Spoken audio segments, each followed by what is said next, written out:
chapitre 6, le verset 19.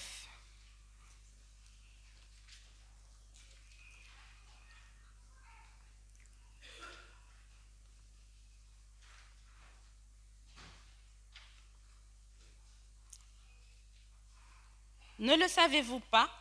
Votre corps est le temple du Saint-Esprit qui est en vous et que vous avez reçu de Dieu. Vous ne vous appartenez pas à vous-même. Amen. Asseyez-vous.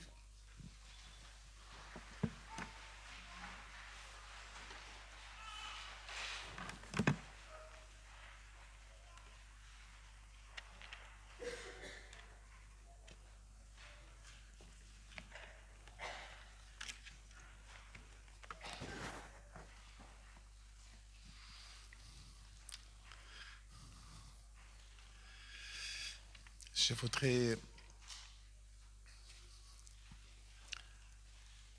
vous dire un bon sabbat. Et aujourd'hui, c'est un sabbat très, très, très spécial.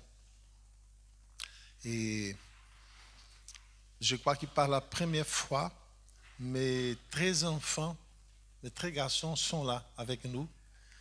Et je crois que ça ne devrait pas être répété à plusieurs reprises parce que le 29 janvier, Noabé Junior, mon fils aîné, part au Brésil pour faire ses études en théologie. Et il restera là-bas, si Dieu le veut, au moins 4 ans. Donc, et Gabriel, le fils cadet, est missionnaire, pasteur, et travaille en Afrique avec son épouse. Donc, je crois que ce sabbat-là, il s'agit d'un sabbat très unique pour moi et je remercie infiniment à Dieu de me donner ce privilège d'être là à Saint-Denis avec vous, avec toute ma famille entière. Et ma belle-fille aussi. Et pour la première fois avec nous, notre petit-fils qui vient de naître il y a 8 semaines. Donc j'appelle Gabriel et Sarah, s'il vous plaît, avec le petit Elijah, notre premier petit-fils. Je ne suis pas très vieille, mais je suis déjà grand-père par la gloire de Dieu.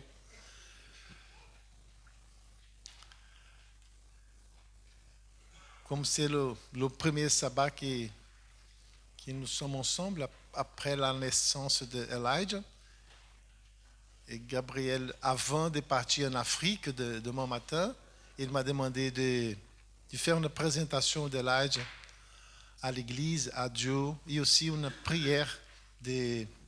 Voilà, vous pouvez rester comme ça. Voilà. C'est Gabriel, Sarah et le petit Elijah. Cette semaine, il a pris quelques vaccins. Et comme vous connaissez bien, quand les enfants petits, ils n'aiment pas du tout les vaccins. Donc, il est un peu agité, il ne dort pas très bien dans le soir. Mais grâce à Dieu qui maintenant, il est tranquille, il est un peu calme. On va essayer de faire le plus vite possible pour ne pas lui déranger beaucoup. Alors, dans le livre des Proverbes, le proverbe du roi Salomon, le chapitre 22, le verset 6, il y a un texte biblique qui nous dit instruis l'enfant selon la voie qu'il doit suivre. Et quand il sera vieux, il ne s'en détournera pas. Je me souviens bien, quelques années en derrière, j'ai invité un pasteur, un grand ami, le pasteur Reones Alves, au Brésil, et il a pris Gabriel dans ses bras, comme Gabriel est en train de prendre Elijah. Gabriel avait quelques semaines. Et pendant un camp de la jeunesse, il y avait des centaines de jeunes, et ce sabbat-là, on a fait la présentation de Gabriel. Et je me souviens bien que cet ami, le pasteur Reones, il a consacré Gabriel à Dieu. Il a dit, Seigneur, que ces petits enfants puissent s'agrandir dans tes chemins et qu'ils puissent te servir avec tout son cœur. Et maintenant, mon fils est un pasteur, est un missionnaire en Afrique avec sa femme, Sarah, pour nous dire que le Seigneur est fidèle. Gloire à Dieu. Et maintenant, il est là avec le petit Elijah. Et je veux essayer de faire la même chose que quelques années en derrière, pour demander au Seigneur de prendre le petit Elijah qui vient de naître, il y a 8 semaines à peine, pour que le Seigneur puisse transformer ce petit garçon en un homme missionnaire qui a l'amour de Dieu dans son cœur, comme son papa et comme sa maman. Tous les deux, ils sont missionnaires au Tchad, au cœur de l'Afrique. Ils travaillent dans une région très, très, très pauvre. Et Sarah, elle est médecin, elle est chirurgien, et elle donne sa vie là pour sauver la vie des gens. Et Gabriel, en tant que pasteur, aussi. Parfois, ils sont menacés de mort. Le pays là-bas se met dans une guerre civile. Il y a des tirs, il y a des gens qui tombent par terre comme ça. Donc, ça c'est une région qui ils ont besoin vraiment de la présence puissante de Dieu. Et c'est pour ça que dans ces moments, on va se mettre à genoux. Et je demande à l'église de rester assise comme ça.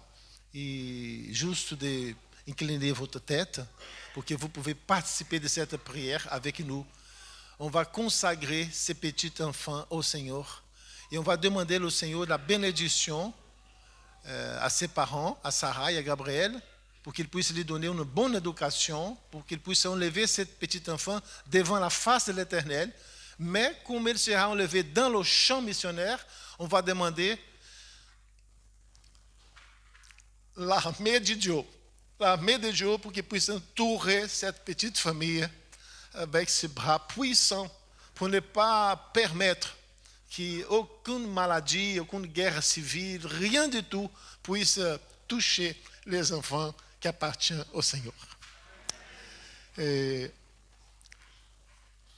je voudrais appeler Israël, Noabé Junior aussi et Juliana. Noabé est là déjà. J'appelle Israël, qu'il puisse venir aussi.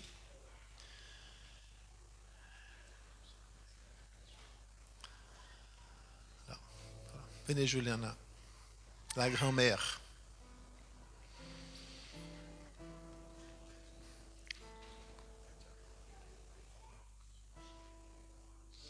Alors, on va se mettre à genoux. Je demande à Gabriel de maintenir le micro pendant que je prends cette préciosité dans mes bras.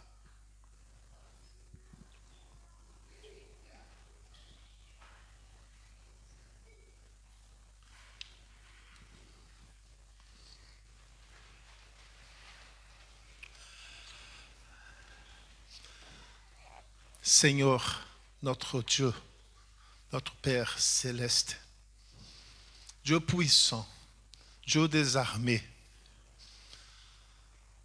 Dieu que ne laisse pas ses enfants sans la divine protection. Je te dis, Seigneur, un grand merci pour ce précieux cadeau que tu as donné à Gabriel et à Sarah, le petit Elijah. Et je te demande, Seigneur, que ces petits enfants puissent apprendre à se mettre dans le chemin de la vérité, dans le chemin de la justice, dans le chemin, Seigneur, du salut. Et il sera enlevé, mon Dieu, dans un terrain, un champ missionnaire, dans un lieu qui, il n'y a pas la complète assurance que nous, il n'y a pas beaucoup de nourriture, de sources, de l'eau pure comme nous avons ici en France. Il y a beaucoup de malaria, de virus. Et je te demande, Seigneur, de prendre cette préciosité dans tes bras, Elijah, et que tu puisses lui donner la divine protection. Parce que cet enfant, Seigneur, appartient à toi. Donne à Gabriel et à Sarah la sagesse, mon Dieu, d'enlever ces petits enfants dans le chemin du Seigneur Jésus. Et que tes anges puissent l'entourer le jour et le soir, dans tous les jours de sa vie. Et que nous puissions avoir la joie, Seigneur, de voir ces petits missionnaires en travaillant par le Seigneur, par ta gloire. Au nom de Jésus-Christ, je te consacre cet enfant. Amen. Amen, Seigneur.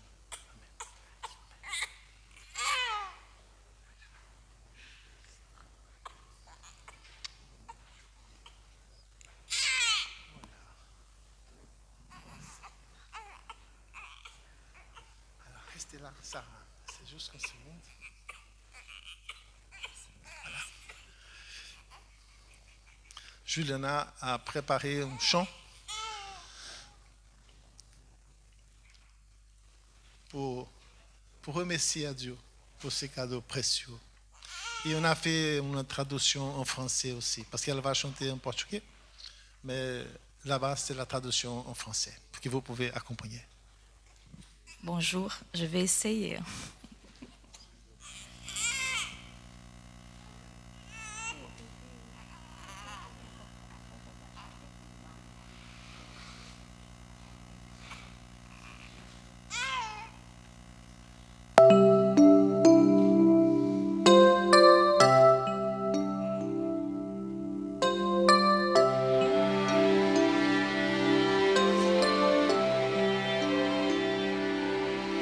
Que amor imenso Deus mostrou em nos dar doce meigo ser que transformou as nossas vidas e nos fez compreender o milagre do viver.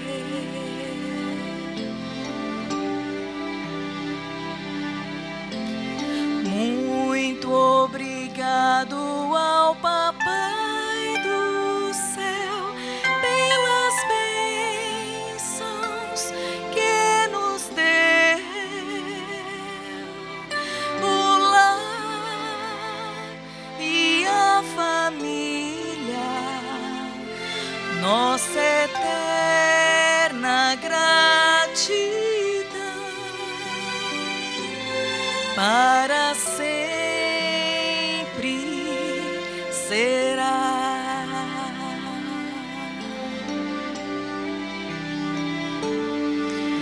Ó Pai, ensina a conduzi-lo no caminho para o céu,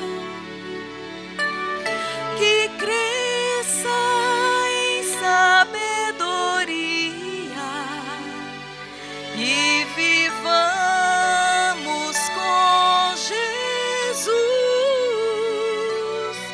para sempre. Amém.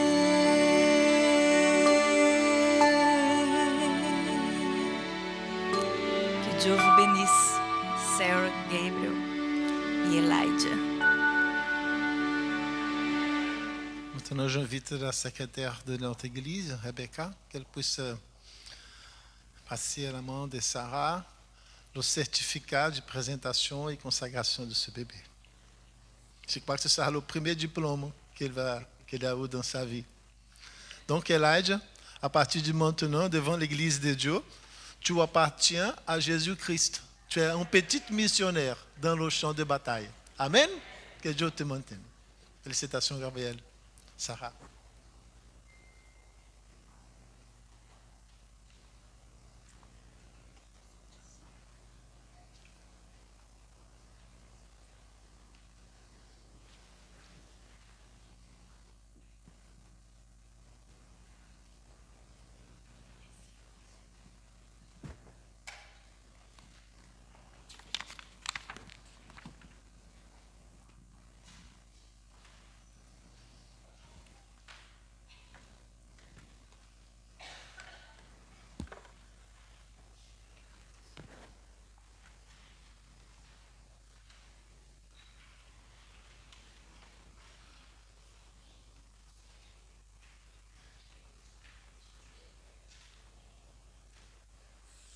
Alors, je veux présenter le message de ce matin qui était prévu pour la docteure Sarah parce qu'elle n'est pas très bien. Il y a 3 nuits qu'elle n'a pas se réveiller à cause du bébé qui pleure tout le temps à cause des vaccins. Donc, elle est un peu fatiguée. Mais le mois d'avril, ils seront là, si Dieu le veut, pour passer quelques jours de vacances. Et elle a dit qu'elle pourrait nous donner un sabbat santé, une journée de sabbat avec nous pour donner ces conférences sur la santé. Alors, je vous invite à lire avec moi ce que la Bible nous dit dans le livre de 3 Jean, verset 1 et verset 2. 3 Jean, il n'y a qu'un seul chapitre. L'épître 3 Jean, verset 1 et verset 2. J'ai préparé quelques diapos.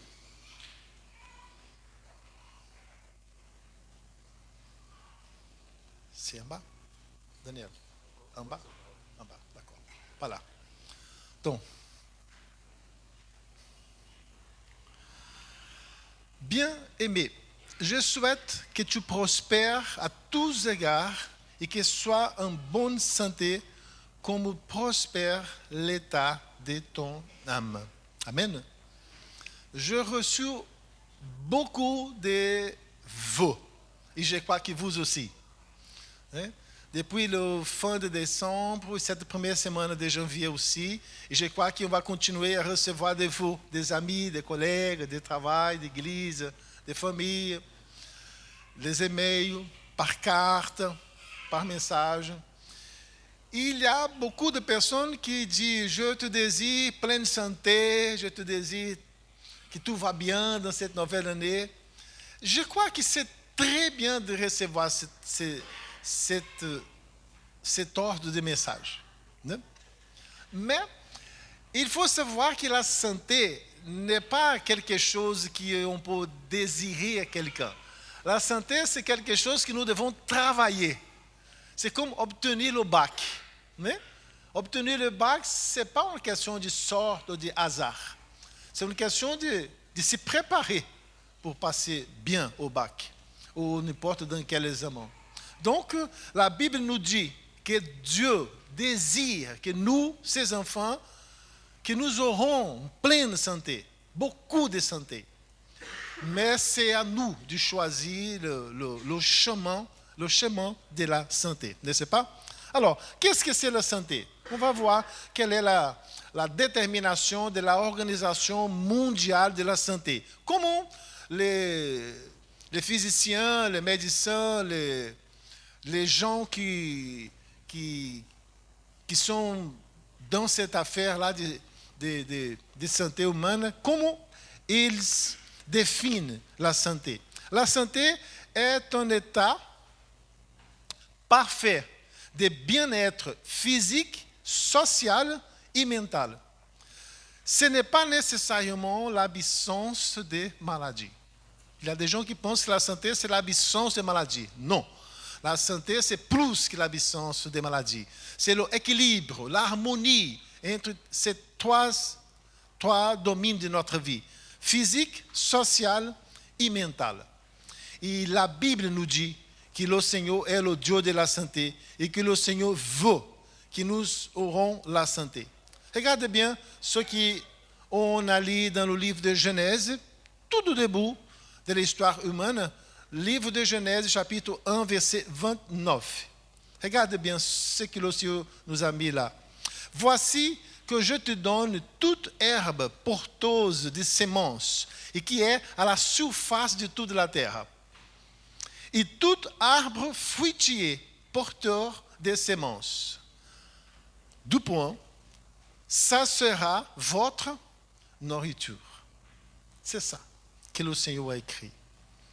Voici ce que je te donne, toute herbe porteuse de semences, et qui est à la surface de toute la terre, et tout arbre fruitier porteur de semences. Ce sera votre nourriture. Alors, regardez bien, qu'est-ce qu'on va découvrir à la fin de la Bible, la dernière page de la Bible, au livre d'Apocalypse, le chapitre 21, le verset 4 et le verset 5. Regardez bien.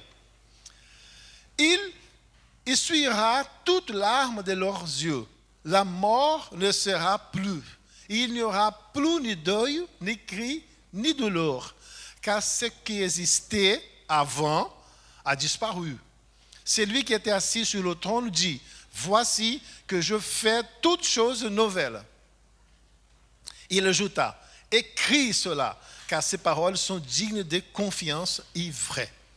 Donc, regardez bien, qu'est-ce qui se passe entre le Genèse, le début de la Genèse et la fin de l'Apocalypse, l'histoire du péché, avec ses conséquences les plus graves, que c'est la mort.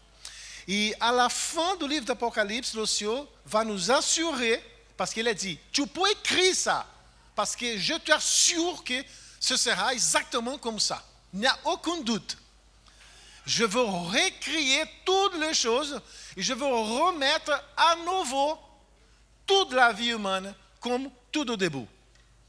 Il frise bien, la mort ne sera plus. Donc, le Dieu que nous connaissons, l'Éternel, ce n'est pas un Dieu de la mort, il est un Dieu de la vie. Et c'est pour ça que quand il nous a créés, tout au début de Genèse, il nous a donné à manger les choses vivantes. Et si quelqu'un nous demande, mais si vous êtes chrétien, vous connaissez bien la Bible, dis-moi, quelle est la meilleure nourriture pour qu'une personne puisse manger? Qu'est-ce qu'on doit répondre? Pas végétalien, végétarien, pas ovo-lacto, non, il faut dire, il faut que nous mangeons les choses vivantes. C'est pour ça. Parce que notre Dieu, c'est le Dieu, l'Éternel.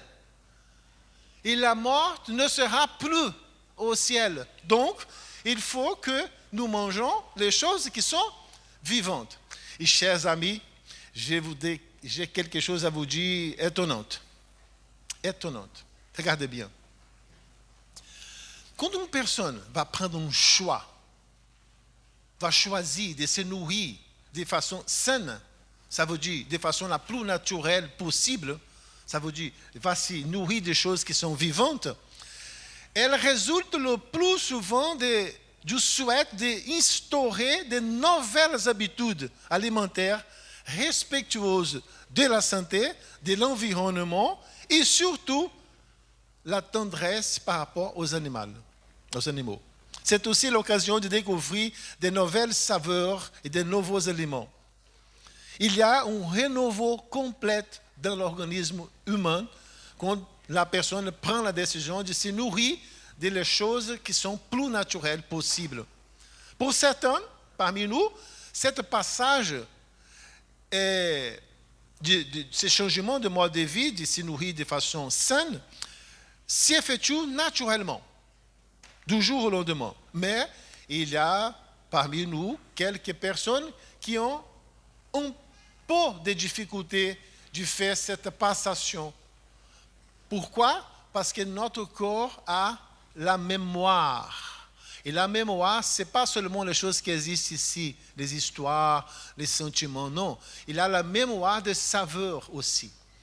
Et on est connecté avec cet ordre de choses. Et nous devons aussi avoir quelques renseignements pour faire ce passage, ce changement de vie, des styles de vie, si nous le voulons. Et je vous présente une chose très, très, très curieuse, parce qu'à partir de maintenant, je ne parlerai plus de la Bible. Je voudrais lire juste 2 versets bibliques pour vous ce matin, et j'ai déjà lu Genèse et Apocalypse, et le verset principal. Maintenant, je veux parler de ce que la République française et ce que l'Académie mondiale de médecine parle. Alors, venez avec moi. Je vous présente cette loi alimentation. Est-ce qu'il y a parmi nous quelqu'un qui connaît déjà cette loi? Qu'elle est entrée en vigueur à partir du 1er novembre 2019. Ça veut dire il y a 2 mois. Il y a quelqu'un qui connaît cette loi, la loi alimentation française? 3 personnes, 4, 5, 6 personnes. Donc maintenant, toute l'Église va connaître cette loi. Loi, ce n'est pas un renseignement gouvernemental, non, non, non. C'est une loi qui s'appelle la loi alimentation. Un repas végétarien obligatoire, une fois par semaine, dans tous les établissements scolaires de France. Amen. Ça peut laisser quelqu'un étonné. Hein? En fait, la préoccupation des administrateurs de la France, des législateurs, du président de la France, ce n'est pas par rapport à pleine santé physique, spirituelle, mais au respect de l'environnement, réchauffement global, questions éthiques et beaucoup d'autres choses aussi. Mais à partir du 1er novembre 2019, tout l'établissement scolaire sera est déjà obligé à servir un repas par semaine, au minimum un repas par semaine, toute la journée végétarien, sans viande. Et on a un chef de cuisine dans mon église de Bagno qui travaille pour le gouvernement. Et il m'a dit que la tendance, c'est que dans quelques temps, ils vont changer la loi pour 12 jours par semaine, repas végétarien. Quelques temps après, 3 jours par semaine, repas végétarien, pour faire une adaptation. Et il va arriver un moment que tout le repas, de lundi au vendredi, sera végétarien. Mais ce n'est pas l'église adventiste, ce n'est pas l'église du reste. Devrait être. Devrait être. Mais ce n'est pas ça.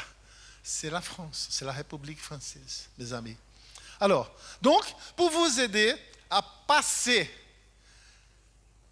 cette phase, ou faire ces changements pour une nourriture plus saine, la AVF, que je vous présente maintenant, Association végétarienne de France. Il y a quelqu'un qui connaît déjà? Non? Personne. Oh, donc je vous présente. Existe déjà depuis quelques dizaines d'années. Association végétarienne de France. C'est une association sans but lucratif, régie par la loi 1901. Elle a pour but de stimuler et d'accompagner la transition alimentaire. Regardez bien ces mots. Elle a été créée pour accompagner la transition alimentaire de la société vers un modèle plus végétal. Il représente donc aujourd'hui la principale structure œuvrant en faveur du végétarisme en France. Ce n'est pas une chose d'église, de croyance, non. C'est une chose publique qui lutte pour le bien-être mondial. Donc, cette association présente une méthodologie à portée de tous les Français qui veulent, réalisable en 7 semaines, moins que 2 mois, pour faire ces changements, cette passation, laisser de manger avec les choses qui ne sont pas bonnes et passer à un régime alimentaire plus naturel. Dans la première semaine de ce programme, il propose qu'on va choisir un jour par semaine pour ne pas manger la viande. Aucun genre de viande. Remplacez votre morceau de viande dans ces jours-là que vous devez choisir, si vous voulez, ou de poisson pour un stick de soja ou de seitan, disponible dans votre magasin bio. Et gardez le reste. Dans la 12e semaine, vous aurez la joie de choisir 2 jours par semaine sans viande. Introduisez les autres légumineuses riches en protéines et saveurs nouvelles. Par exemple, des lentilles, des pois cassés, pois chiches, des haricots, qui sont très, très, très riches en protéines. Dans la 3e semaine, vous êtes déjà prêt pour choisir 3 jours de la semaine, le jour que vous voulez, pour ne pas manger viande.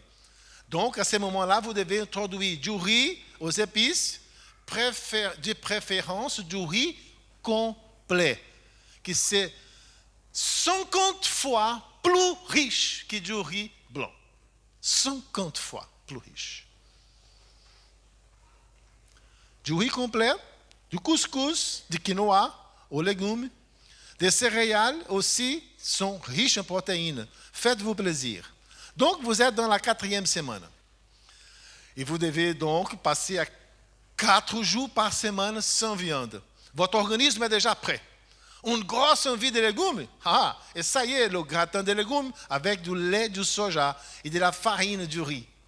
C'est simple et extrêmement délicieux. Alors, nous sommes à la 5e semaine. Vous devez choisir parmi les 7 jours de la semaine 5 pour ne pas toucher la viande. Vous savez, maintenant, réaliser une belle assiette complète, végétarienne. Une légumineuse ou une céréale, plus des légumes à volonté, quelques crudités agrémentées de quelques noix, amandes et noisettes. Et c'est parti. Alors, nous sommes à 6e semaine. Donc, dans la 6e semaine, vous aurez choisi un seul jour de la semaine pour manger une viande et les 6 autres jours sans viande. Quelle progression, hein? Félicitations. Aujourd'hui, vous croquez à pleines dents des graines germées, gorgées de protéines, vitamines et minéraux avec, bien sûr, tout ce qu'il faut autour. Nous sommes arrivés à la 7e semaine. Bravo, vous êtes devenu un naturaliste. Une personne qui mange que les choses vivantes, un végétarien. Et vous êtes fier d'être. Votre organisme a une pleine rénovation complète. Vous pouvez trouver de nombreuses recettes végétariennes sur notre site www.végétarisme.fr. C'est l'association de végétariens française. Manger végétarien est une manière moderne et agréable de rester en bonne santé tout en faisant plaisir. Le mode d'alimentation végétarienne ou naturaliste s'appuie sur un large éventail de produits nourrissants, délicieux et sains. Les végétariens ou les naturalistes évitent la viande, le poisson et la volaille. On appelle lacto-ovo-végétariens ceux qui acceptent le produit laitier et les œufs. Et on appelle végétaliens ou vegan, parfois appelés les végétariens stricts, qui refusent la viande, le poisson, le volaille, les œufs, les produits laitiers. Malgré tous les avantages qui présentent le mode d'alimentation lacto-ovo-végétarien, le régime strict, ça veut dire le naturaliste pur, végétalien, sont les plus sains de tous, car ils diminuent le risque d'un nombre considérable de maladies. Et on va voir quelles sont ces maladies là-bas. Tout ce matériel appartient à l'association française du végétarianisme. Ce n'est pas de notre église, d'accord? Voilà. On y va. C'est le guide du végétarien débutant. Pour aider tous les Français dans cette passation. Donc nous sommes tous concernés dans ce cheminement-là. Regardez bien. Comment devenir végétarien en 7 semaines? Alors, j'ai déjà passé, j'avance. Je laisse ce matériel dans l'ordinateur de l'église. Si quelqu'un veut avoir une copie, aucun souci, vous pouvez le prendre. Voilà. Donc, je vous présente maintenant quelques exemples des hommes et des femmes qui sont devenus naturalistes à quelques années, peut-être centaines d'années avant nous, et vous le connaissez, je le crois. Regardez bien.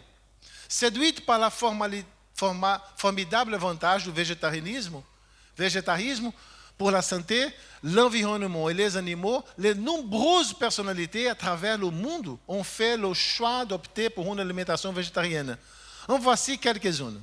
Regardez bien. Personnalité dans